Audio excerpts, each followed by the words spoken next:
នៅពេលដែលឈរនៅនេះខ្ញុំនិយាយដោយមោទនភាពហើយរំភើបជាមួយអ្វីដែលបាត់ដំបងបានធ្វើអភិវឌ្ឍខ្លួនហើយស្មោះត្រង់ពី3ថ្ងៃនេះខ្ញុំជិះទៅខ្ញុំក៏ឃើញកលុកឃើញអីទាំងអស់នឹងដែរយើងភាគច្រើនយើងចូលចិត្តរិះគន់ប៉ុន្តែយើងអត់ដែលសរសើរសួស្តីបងប្អូនទាំងគ្នាឥឡូវខ្ញុំកំពុងនៅខេត្តបាត់ដំបងហើយខ្ញុំដើរតាំងពីចុងសួនសិល្បៈមករហូតមកដល់វេទិកាអុំទូកនេះជិតដល់ស្ពានថ្មចាស់ហើយអញ្ចឹងជិតផុតមាត់ស្ទឹងហើយអ្វីដែលខ្ញុំចង់ទៅសារបាត់ដំបងអភិវឌ្ឍខ្លួនជាពិសេសនៅតាមមាត់ស្ទឹងមានផ្លូវដើរមានកន្លែងហាត់ប្រាណមានអីមើលច្រើនមែនទែនហើយជាពិសេសខេត្តបាត់ដំបងអ្វីដែលមានមោទនភាពបំផុតតាំងពីទូចមកគឺ clean បងប្អូនឃើញគាត់ដើរសម្អាតគាត់ដើរអីអញ្ចឹងទៅបាត់ដំបងតែងតែជាប់ជាទីក្រុងស្អាតរហូតហើយតាំងពីទូចមកខ្ញុំមកខេត្តខ្លួនឯងខ្ញុំរំភើបហើយខ្ញុំសប្បាយចិត្តព្រោះវាទទួលបានអារម្មណ៍សម្រាកវាស្រស់ស្អាតវា fresh បានន័យថាស្រស់ស្រាយខ្លាំងមែនទែនមិនថានៅក្នុងខេត្តបាត់ដំបងបើសិនមកបងប្អូនចេញក្រៅខេត្តបាត់ដំបងសើវាស្រែវាស្រូវឈ្ងុយក្ល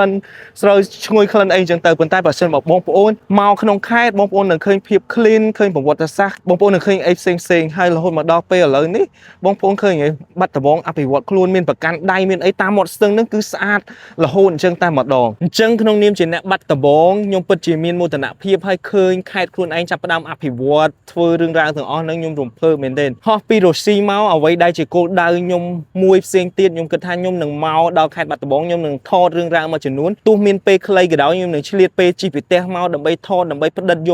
ករឿងរ៉ាវផ្សេងប្រវត្តិសាស្ត្រផ្សេងអីតិចតួចដែលខ្ញុំអាចចែករំលែកបានខ្ញុំនឹងចែករំលែកហើយនៅពេលដែលឈរនៅនេះខ្ញុំនិយាយដោយមោទនភាពហើយរំភើបជាមួយអ្វីដែលបាត់ដំបងបានធ្វើអភិវឌ្ឍខ្លួនហើយខ្ញុំជឿថាពេលវីដេអូនេះចេញទៅបងប្អូននឹងប្រតិកម្មដូចវីដេអូមួយដែលខ្ញុំធ្វើនៅរុស្ស៊ីអញ្ចឹងដែរបងប្អូននឹងនិយាយអំពីរឿងបញ្ហាផ្លូវថ្នល់ផ្សេងដែលអត់ទាន់ធ្វើហើយមានកលុកមានអីនៅក្នុងខេត្តអញ្ចឹងទៅហើយស្មោះត្រង់ពី3ថ្ងៃនេះខ្ញុំជិះទៅខ្ញុំក៏ឃើញកលុកឃើញអីទាំងអស់នឹងដែរពិតជាអត់ទាន់ធ្វើហើយមែនរហូតមកដល់ឥឡូវប៉ុន្តែបងប្អូនដឹងរឿងអីដែលរំភើបអត់យើងភាគច្រើនយើងចូលចិត្តរិះគន់ប៉ុន្តែយើងអត់ដែលសរសើរទេប៉ុន្តែខ្ញុំមកដល់នេះអ្វីដែលខ្ញុំរំភើបពីពងកាលពេលដែលប្រជាជនប្រតិកម្មច្រើននៅពេលដែលគេនិយាយច្រើនអំពីបញ្ហាផ្សេងរឿងផ្លូវរឿងអីហ្នឹងខ្ញុំឃើញមានការឆ្លើយតបនិងបកស្រាយនិយាយថាផ្លូវនឹងចាប់ផ្ដើមធ្វើនៅ2026ហ្នឹងហើយអញ្ចឹងរហូតមកដល់ឥឡូវពេលខ្ញុំជិះនៅក្នុងក្រុងហ្នឹងខ្ញុំឃើញផ្លូវមួយចំនួនពិតជាបានធ្វើមែនអញ្ចឹងនេះជាសញ្ញាល្អយើងសង្ឃឹមថាផ្លូវនឹងធ្វើបានឆាប់ហើយគ្រប់ផ្លូវហើយទីក្រុងយើងនឹងកាន់តែស្អាតហើយការអភិវឌ្ឍផ្សេងនឹងកាន់តែកើតឡើងអញ្ចឹងក្នុងនាមជាអ្នកបាត់ដំបងម្នាក់ខ្ញុំក៏សូមអំពាវនាវដល់រដ្ឋបាលខ្ញុំអត់ដឹងថានិយាយទៅស្ថាប័នណាឲ្យត្រូវប៉ុន្តែសង្ឃឹមថាផ្លូវនឹងធ្វើឲ្យកាន់តែលឿនកាន់តែឆាប់ប៉ុន្តែខ្ញុំក៏ចង់ទៅសើដល់អំពីការខិតខំប្រឹងប្រែងធ្វើពីព្រោះខ្ញុំឃើញផ្លូវមួយចំនួនធ្វើហើយនេះគឺជារឿងដែលអត់មានតែគេនិយាយទេពីព្រោះគាត់ខំប្រឹងធ្វើគាត់ខំប្រឹងអភិវឌ្ឍហើយអញ្ចឹងនៅពីក្រោយសមិទ្ធផលផ្សេងទៀតយើងក៏គួរតែសើដូចគ្នាហើយនៅពីក្រោយបញ្ហាផ្សេងយើងលើកសំឡេងហើយយើងចូលរួមទាំងអស់គ្នាដើម្បីភាពប្រសើររបស់ខេត្តយើងអញ្ចឹងថ្ងៃនេះខ្ញុំពិតជាឃើញការអភិវឌ្ឍនៅតាមដងស្ទឹងសង្កែហើយខ្ញុំពិតជាទទួលបានអារម្មណ៍ល្អនៅពេលដើរលេងមែននេះជាអារម្មណ៍របស់ខ្ញុំផ្ទាល់ហើយខ្ញុំក៏ឃើញផ្លូវដែលអត់ទាន់ធ្វើឲ្យមានកលុកខ្ញុំពិតជាឃើញមែនកុំឲ្យបងប្អូនខមមិនថាអង្គុយនិយាយតែនៅបរទេសអត់ដែលឃើញទេអ្នកនៅក្នុងក្រុងបាអីអញ្ចឹងថ្ងៃនេះខ្ញុំមកហើយខ្ញុំទទួលស្គាល់ថាខ្ញុំឃើញកលុកឃើញអីមែនប៉ុន្តែជាមួយគ្នាខ្ញុំក៏ចង់សរសើរដល់គណៈនៃគណៈអភិបាលខេត្តដែលខិតខំប្រឹងធ្វើផ្លូវថ្មីហើយជាមួយគ្នាយើងក៏សង្ឃឹមថាគាត់នឹងខិតខំប្រឹងប្រែងធ្វើថែមទៀតជាពិសេសធ្វើឲ្យលឿនឆាប់ហើយទាំងអស់គ្នាដើម្បីស្វាគមន៍ភ្ញៀវជាតិនិងអន្តរជាតិមកកាន់ខេត្តយើងកាន់តែច្រើននេះគ្រាន់តែជាគំនិតខ្ញុំហើយខ្ញុំសាទរជាមួយខេត្តខ្លួនឯងប៉ុន្តែបើសិនបើបងប្អូនទាំងអស់គ្នាយល់ឃើញមិនក៏ភ្លេច comment នៅខាងក្រោមផងហើយបើសិនបើចូលចិត្តវីដេអូមួយនេះហើយចង់ចែករំលែកអំពីភាពវិជ្ជមានភាពល្អរបស់ខេត្តខ្លួនឯងជាពិសេសខេត្តបាត់ដំបងផ្ទាល់កុំភ្លេចចែករំលែកវីដេអូនេះម្នាក់មួយអរគុណបងប្អូនទាំងអស់គ្នាដែលបានទស្សនាវីដេអូរបស់ខ្ញុំចន្ទរិទ្ធសូមអរគុណបងប្អូនដែលដឹងអត់តែនៅបាត់ដំបងមានរូបសំណាកនាគមួយដែលសាងសង់ពីកាភ្លើងប្រហែលជា3000ដើមសួស្តីបងប្អូនទាំងអស់គ្នាឥឡូវខ្ញុំកំពុងតែនៅបាត់ដំបងហើយខ្ញុំអត់ដឹងថាមានបងប្អូនណាខ្លះចាប់អារម្មណ៍អ្នកបាត់ដំបងក៏អ្នកមកពីឆ្ងាយដែលចាប់អារម្មណ៍អត់ទេណាប៉ុន្តែនៅបាត់ដំបងមានរូបនាគមួយដែលនៅខាងក្រោយខ្ញុំនេះបងប្អូនទាំងអស់គ្នានៅក្នុងសួនច្បារវាមានឯករាជ្យតែម្ដងទីតាំងរបស់រូបនាគនឹងឥឡូវហើយរូបនាគនេះសាងសង់តាំងពីឆ្នាំ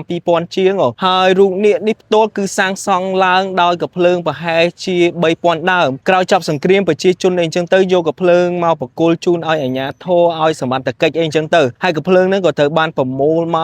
កហើយបង្កើតចេញជារូបសំណាកនាគនេះដែលនាគនេះត្រូវបានគេហៅថានាគនៃសន្តិភាពបងប្អូនអាចមើលបា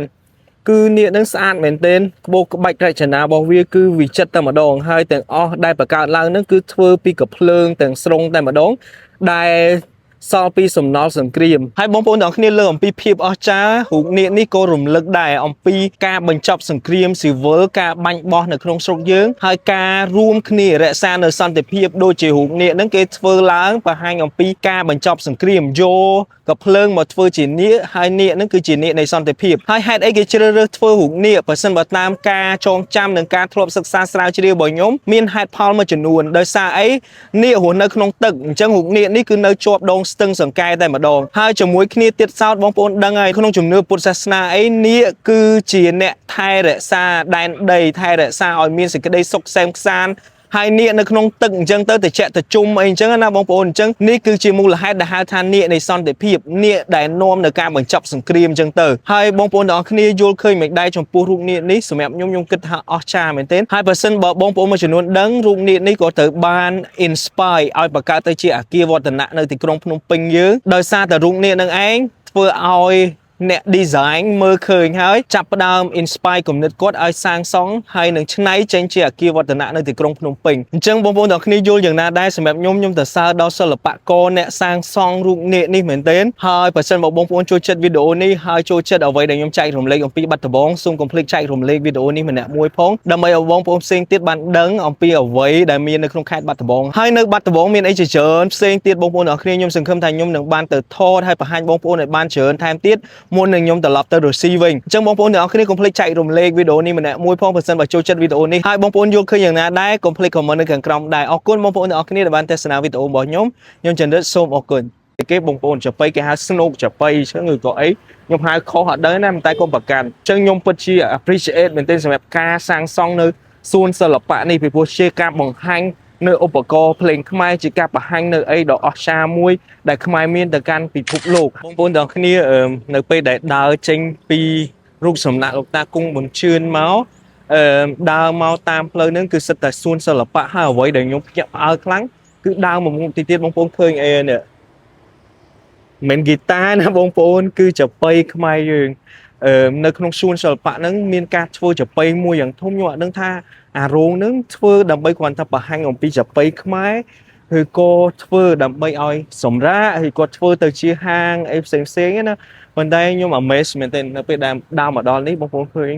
គ្រាន់កន្លែងនេះអីគេបងប្អូនចាប៉ីគេហៅ Snook ចាប៉ីអញ្ចឹងឬក៏អីខ្ញុំហៅខុសអត់ដឹងណាតែកុំប្រកាន់ប៉ុន្តែដាក់បង្ហាញចាប៉ីមួយយ៉ាងធំនៅទីនឹងតែម្ដងគឺបងប្អូនដឹងហើយថាចាប៉ីត្រូវបានបញ្ចូលជាសម្បត្តិបេតិកភណ្ឌរបស់ពិភពលោកអញ្ចឹងការដាក់បង្ហាញនៅក្នុងនេះក្នុងខេត្តបាត់ដំបងនេះលយមែនទែនបងប្អូនធ្វើអត់ទាន់ហើយឃើញជើងទីអីនៅញ៉ៃប៉ុន្តែខ្ញុំសង្ឃឹមថានេះគឺជាមោទនភាពថ្មីគឺជាការបង្ហាញដ៏អស្ចារ្យដែលបាត់ដំបងបានធ្វើយកបេតិកភណ្ឌផ្សេងមកបង្ហាញនៅនឹងពីព្រោះដូចយើងដឹងហើយថាបាត់ដំបងគឺជាខេត្តនៃសិល្បៈគឺជាខេត្តនៃប្រវត្តិសាស្ត្រផ្សេងអញ្ចឹងការដាក់បង្ហាញចាប៉ីដ៏ធំដ៏វែងហើយស្អាតអញ្ចឹងបងប្អូនឃើញធំខ្លាំងដាក់បង្ហាញនៅនឹងគឺជាមោទនភាពហើយខ្ញុំសង្ឃឹមថា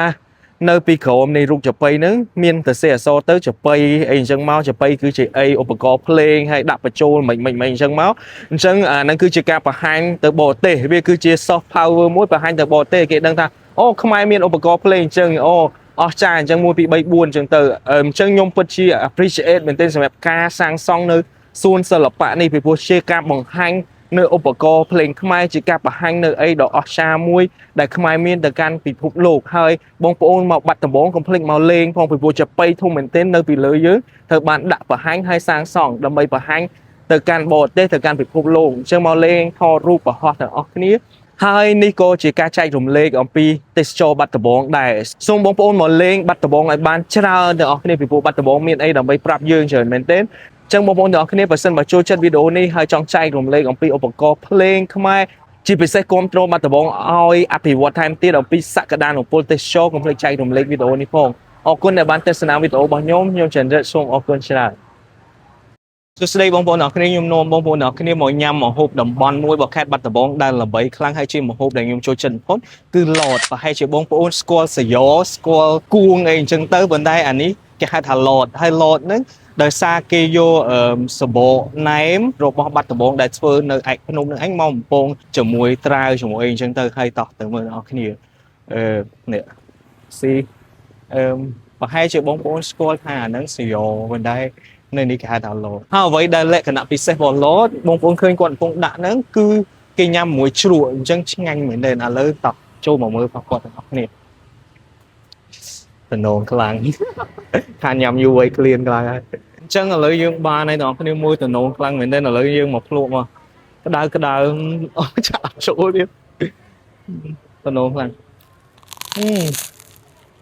tôi khlang mình đây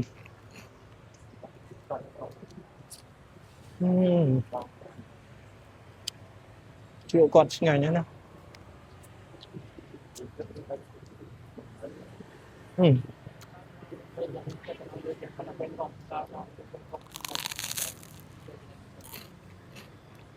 chiết khang nữaนี่จังปัจจุบันเนาะนี่บ้านเราบัดตะบองก็เพลลวหล่อนโป้งตกกาบ่ฟดได้นึงจะรอ KFC ហើយនឹងផ្សារណាត់នៅផ្លូវលេខ1យើងហ្នឹងជិះមកនៅខាងបងប្អូនមើលទល់មុខសួនសិល្បៈអញ្ចឹងអាចក៏បានហើយមកញ៉ាំទាំងអស់គ្នាព្រោះឆ្ងាញ់ខ្លាំងនេះគាត់តែជាម្ហូបមួយមុខនៃម្ហូបផ្សេងទៀតដែលជាម្ហូបតំបន់របស់ខេត្តបាត់ដំបងប៉ុណ្ណោះអញ្ចឹងបើសិនបើទាំងអស់គ្នាបានមកបាត់ដំបងកុំភ្លេចភ្លក់ឡដំពងនេះហើយនឹងម្ហូបផ្សេងទៀតរបស់បាត់ដំបងដែរអរគុណអ្នកគ្នាដែលបានទស្សនាវីដេអូរបស់ខ្ញុំបើសិនបើចូលចិត្តវីដេអូនេះកុំភ្លេចចែករំលែកមួយផងខ្ញុំចន្ទរសូមអរគុណ